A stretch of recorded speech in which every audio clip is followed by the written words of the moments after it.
C'est comme tout, la psychologie positive, c'est un outil dont je me prive pas parce que je trouve que c'est, vraiment, parfois, extrêmement utile, mais qui n'est certainement pas tout puissant. C'est-à-dire qu'il y a des fois où il faut, apprendre à muscler son optimisme, il y a des fois où il faut apprendre à visualiser, du positif pour permettre, ensuite à notre vie de le manifester et je peux travailler, souvent dans ce sens-là.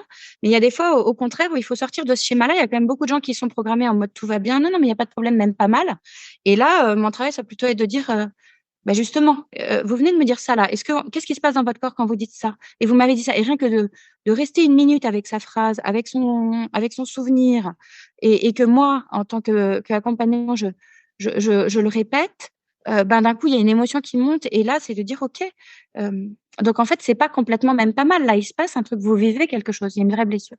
Donc ça peut être une pensée magique, si on n'utilise que ça comme outil. Encore une fois, pour moi, c'est une question d'équilibre. Kant disait: «Qu'est-ce que c'est qu'une vertu?»